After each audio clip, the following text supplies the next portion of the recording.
하나님 말씀은 전도서 9장 11절부터 18절까지 교독하겠습니다.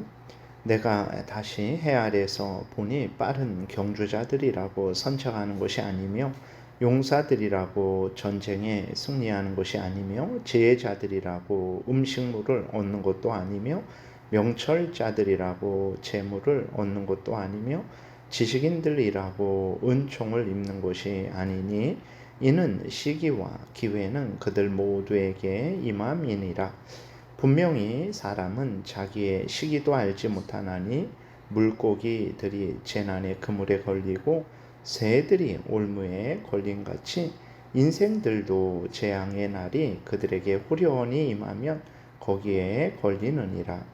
내가 또 해 아래에서 지혜를 보고 내가 크게 여긴 것이 이러하니 곧 작고 인구가 많지 아니한 어떤 성읍에 큰 왕이 와서 그것을 에워싸고 큰 흉벽을 쌓고 치고자 할 때에 그 성읍 가운데에 가난한 지혜자가 있어서 그의 지혜로 그 성읍을 건진 그것이라. 그러나 그 가난한 자를 기억하는 사람이 없었도다. 그러므로 내가 이르기를 지혜가 힘보다 나으나 가난한 자의 지혜가 멸시를 받고 그의 말들을 사람들이 듣지 아니한다 하였노라. 조용히 들리는 지혜자들의 말들이 우매한 자들을 다스리는 자의 호령보다 나으니라. 지혜가 무기보다 나으니라. 그러나 죄인 한 사람이 많은 선을 무너지게 하느니라. 아멘. 기도드리겠습니다. 하나님 아버지 감사합니다. 이 시간에 하나님의 말씀을 전하고 듣습니다. 성령께서 역사하셔서 우리를 향한 하나님의 뜻을 잘 깨달아 알게 도우소서. 하나님이 알려주시는 대로 잘 믿고 따르는 우리 모두가 되게 도우소서. 예수 그리스도의 이름으로 기도드렸습니다. 아멘. 일반적으로 우리가 생각하는 것은 무엇이냐면 빨리 달리는 자가 이제 1등을 하게 되는 것이죠. 얼마 전에 올림픽도 끝났지만 어쨌든 빨리 달리는 자가 이제 그 다른 사람들보다 선착을 합니다. 그리고 상식적으로 또 주변을 보게 되면 용사들이 강한 이제 군사들이 전쟁에서 승리하는 것이죠. 그리고 참 지혜로워야 음식도 돈도 벌고 또 음식도 이렇게 얻을 수 있는 것이죠. 일반적으로는 그렇게 또 우리가 생각하고 있고 실제로 실생활 속에서도 이렇게 됩니다. 그런데 다 그런 것이냐? 그러지가 않습니다. 그러니까 일반적으로는 그런데 또 그 이상으로 이제 달리기를 잘하는 사람인데도 1등을 하지 못할 때가 많고 아주 강한 용사인데 전쟁에서 패할 때가 있어요.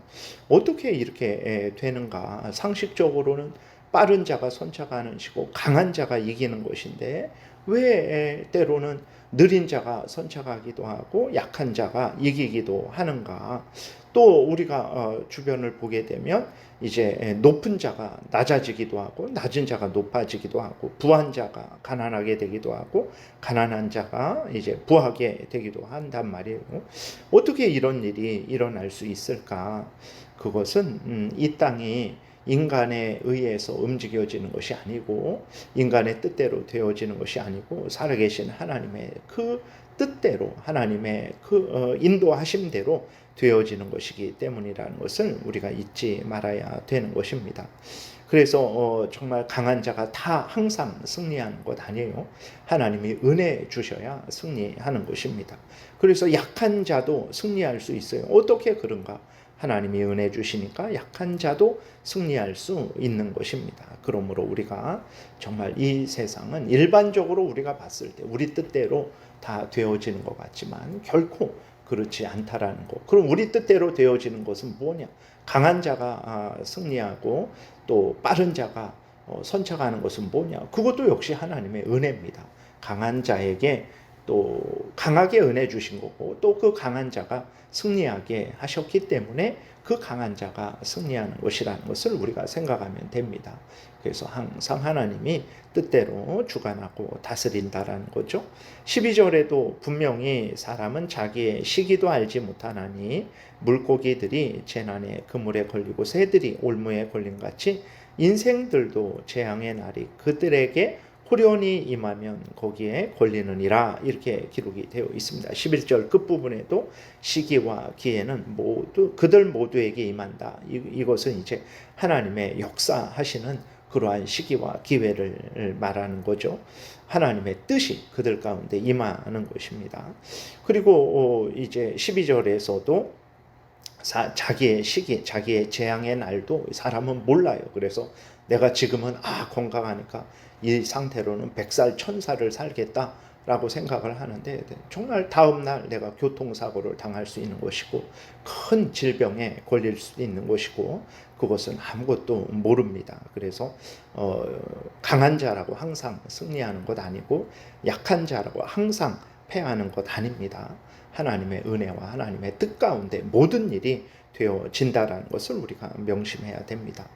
그러면 우리가 생각할 수 있어요. 아니 내 뜻대로 되지도 않고 다 하나님의 뜻대로 되는데 그럼 내가 뭐 열심히 노력하고 내가 일할 필요가 뭐가 있나라고 이렇게 우리가 생각을 할 수 있죠. 그런데 이것은 잘못된 것입니다. 첫 번째로는 하나님은 우리에게 이제 명령하셨죠. 열심히 자기의 본분을 지킬 것을 명령을 하셨습니다. 그리고 또 하나님은 그렇게 열심히 행하는 자가 승리하고 또 복되게 될 것이라고 약속을 하신 것을 우리가 보게 됩니다. 그래서 우리는 이제 이러한 말씀을 보고 내 뜻대로 되지 않으니까 내가 할 필요 없다. 그것은 하나님이 하실 일입니다. 내가 하나님의 뜻대로 되어지는 것 때문에 내가 지금 마땅히 해야 될 일들을 하지 않아도 된다라는 생각은 아주 악한 생각이죠. 그것은 하나님이 하시는 일이기 때문에 우리가 그것 때문에 이렇게 하고 저렇게 내일 하고 안 하고 그렇게 해서는 안 되는 거죠. 하나님이 하시는 일을 하나님께 맡기고 우리는 우리가 해야 될 일들, 하나님이 명령하신 일들을 우리는 해야 되는 것입니다. 그리고 우리가 그 일들을 할 때 하나님이 이제 약속을 하셨죠. 하나님을 경외하고 하나님의 뜻대로 살아가는 자들에게 복을 주실 것을, 형통할 것을 약속하셨으니까 우리는 그것을 믿고 나아가면 되는 것입니다. 모든 것이 하나님의 뜻대로 되니까 내가 일할 필요 없다라고 생각해서는 절대로 안 됩니다. 신명기 29장 29절에 오묘한 일, 그는 하나님께 속했다 그랬어요. 그것은 하나님께 속한 일이죠.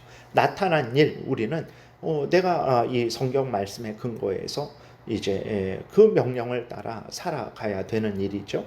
그것을 행하면 되는 거예요. 그렇기 때문에 하나님이 주관하신다고 해서 내가 해야 될 일들을 안 하는 것은 어리석은 것이고 악한 것이라는 것을 우리가 잊지 말아야 됩니다. 13절부터는 지혜의 위대함을 말하고 있고 또한 사람들의 그 악함도 말하고 있어요. 13절부터 다시 보게 되니까 내가 또 해 아래에서 지혜를 보고 내가 크게 여긴 것이 이러하니 곧 작고 인구가 많지 아니한 어떤 성읍에 큰 왕이 와서 그것을 에워싸고 큰 흉벽을 쌓고 치고자 할 때에 그 성읍 가운데에 가난한 지혜자가 있어서 그의 지혜로 그 성읍을 건진 그것이라. 그러나 그 가난한 자를 기억하는 사람이 없었도다. 그랬어요. 그러므로 내가 이르기를 지혜가 힘보다 나으나 가난한 자의 지혜가 멸시를 받고 그의 말들을 사람들이 듣지 아니한다 하였노라. 조용히 들리는 지혜자들의 말들이 우매한 자들을 다스리는 자의 호령보다 나으니라. 이렇게 기록이 되어 있습니다. 그러니까 지혜는 수많은 군대보다도 더 능력이 있죠. 그래서 수많은 군대가 둘러싸서 이제 그 군대가 이길 수밖에 없는 상황인데 지혜자가 이제 잘 이렇게 그 지혜를 발휘해서 그 군대가 돌아가게 하는 거죠. 그 군대가 이기지 못하게 하는 것입니다. 그러니까 참 지혜라는 것은 대단한 것이죠. 그러니까 그럼 이 지혜는 뭐냐? 단순히 처세술 그런 걸 의미하는 것이 아니고 이제 진정 우리가 하나님을 경외하고 하나님의 뜻대로 살아가는 것, 이것이 가장 복된 지혜죠. 세상 지혜는 이제 군대를 이길 수 있죠. 그러나 악한 사탄 마귀, 그 죄의 유혹, 그 세상의 유혹을 이기지는 못합니다. 그러나 하나님을 경외하고 하나님의 뜻대로 살아가게 되면 악한 사탄 마귀의 그 사악한 관계도 우리 자신의 아주 교묘한 그 죄의 유혹도, 세상의 달콤한 유혹도 분별하고 이기게 되는 것이죠. 그래서 지혜야말로 하나님을 경외하고 하나님의 뜻대로 살아가는 것이야말로 참으로 복되죠. 그래서 정말 예루살렘에서 그러니까 이스라엘 백성들이 왜 바벨론에 멸망당했습니까? 하나님을 경외하고 하나님의 뜻대로 살아가는 지혜로운 자들만 있었어도 멸망하지 않았죠. 그러나 모두가 다 이제 남녀노소 할 것 없이 하나님을 떠나서 우상을 숭배하고 하나님을 거역했기 때문에 그 바벨론 군대에 의해서 멸망당한 것입니다. 여러분, 하나님을 경외하고 하나님의 뜻대로 살아가는 것, 세상의 처세술과 비교하면 아무것도 아닌 것 같지만 아닙니다. 군대를, 이 땅의 군대도 이기고 악한 사탄 마귀의 그 무리들도 이기고 우리의 죄성도 이기고 우리를 참으로 구원한다라는 것을 우리가 잊지 말고 하나님을 경외하고 하나님의 뜻대로 살아가야 되는 거죠. 그러나 우리 자신도 그렇고 다른 사람들도 그렇고 악하죠. 그래서 당장 하나님의 은혜로 구원을 받았는데 그것을 잊어버립니다. 그것을 생각하지 않아요. 오히려 그것을 하찮게 여기고 멸시하고 또 이제 좋아지면 다른 것을 더 대단하게 여기죠. 16절에 있는데도 대로 가난한 자의 지혜가 멸시를 받고 그의 말들을 사람들이 듣지 아니한다라고 이렇게 기록되어 있는 것처럼 사람들은 이렇게 어리석고 참으로 악합니다. 근데 분명한 사실은 조용히 들리는 지혜자들의 말들이 우매한 자들을 다스리는 자의 호령보다 낫다 그랬어요. 하나님을 경외하고 하나님의 말씀을 따라 살아가는 것, 이것이 정말 우리를 구원하고 우리 가정을 구원하고 우리 직장을 구원하고 우리 나라를 구원하고 온 세상을 구원합니다. 아무리 대단한 그 왕이 와서 온 세상을 다스린다고 해서 다 구원받는 거 아니에요. 절대 아닙니다. 하나님을 경외하고 하나님의 뜻대로 살아가는 이것이, 이 지혜가 우리와 모든 사람들을 구원하는 거죠. 이 지혜는 이제 예수 그리스도를 믿고 그 명령을 따라 살아가는 것이죠.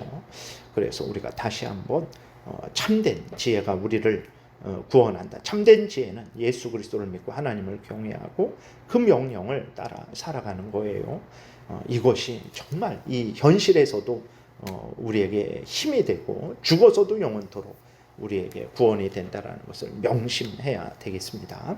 기도드리겠습니다. 살아계신 하나님 아버지, 오늘도 은혜를 내려주셔서 감사합니다. 하나님을 경외하고 하나님의 뜻대로 살아가는 것, 참으로 이것이 참된 지혜고 날 구원하고 가정을 구원하고 직장을 구원하고 나라를 구원하고 세상을 구원한다라는 것을 분명히 믿고 항상 하나님을 경외하고 따르게 도우소서. 오늘 복된 주일 오고 가는 발걸음 지켜 보호하시고 하나님의 은혜로 우리가 서로 사랑하는 가운데 하나 되어 하나님께 영광의 예배를 돌리게 도우시고, 그리고 성찬식이 있사오니 하나님 아버지 그 의미를 깨달아 알고 믿음으로 참여해서 하나님의 은혜 받는 복된 한 시간 되게 도우소서. 감사드리고 예수 그리스도의 이름으로 기도드렸습니다. 아멘. 하늘에 계신 우리 아버지요, 이름이 거룩히 여김을 받으시오며 나라의 임하옵시며 뜻이 하늘에서 이루어진 것 같이 땅에서도 이루어지이다. 오늘날 우리에게 일용할 양식을 주옵시고 우리가 우리에게 죄 지은 자를 사하여 준 것 같이 우리의 죄를 사하여 주옵시고 우리를 시험에 들게 하지 마옵시고 다만 악에서 구하옵소서. 대개 나라와 권세와 영광이 아버지께 영원히 있사옵나이다. 아멘.